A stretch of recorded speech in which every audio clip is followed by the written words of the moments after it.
Here we are on South Main Street again, and just north of the Goldsmiths building. It was one of the primary anchor department stores in downtown Memphis, like Breeze and Lowenstein's, uh, and in between you had a lot of little variety stores. And the scene here for Don Newman shows you Wormer's hats, and of course you had jewelry stores and clothing stores and barber shops, specialty shops all in between. So this was the shopping mecca for Memphis all through the middle of the century, from World War I up through, let's say, the Civil Rights Movement.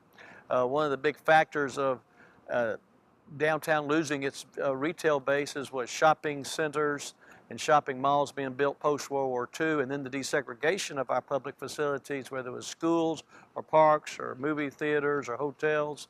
The lunch counters here was a site in the 1960s of a sit-in, or many sit-ins, and one of them is a historical marker here that attributes the Lee sisters as being the most arrested family in America, according to Jet Magazine, for their nonviolent, peaceful protests and the sit-in movement in here, which helped lead to the desegregation of downtown. Of course, that also led to suburbanization movements too, and downtown emptied out in the 60s, and all these businesses really closed.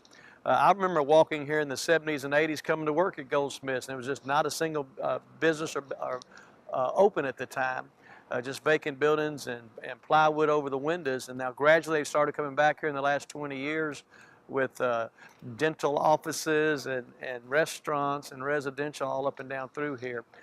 Don Newman's photograph captures it post-World War II in the heyday of downtown Memphis being the thriving retail center that it was. And South Main, from Poplar all the way down to the train stations, was 2 miles of shops and department stores and individual businesses all through this area here. At the beginning of the 20th century, we had trolley lines in here, or streetcar lines, let's say, that in the 1940s converted to rubber-tired vehicles, and through here, and the trolley tracks were taken up.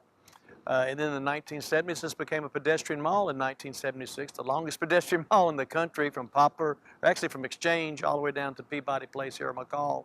And then in the 1990s, it became a trolley mall again, where they put tracks back in, brought back the antique trolleys to connect between the Pyramid and Central Station, to hope to bring traffic back up and down this area. Constant line here.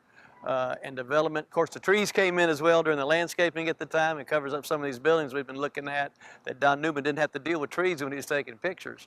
But businesses have come back in this area here, museums, residential, restaurants. And so these 2 or 3 blocks here of South Main have now returned almost to their former glory when you look at the business in here.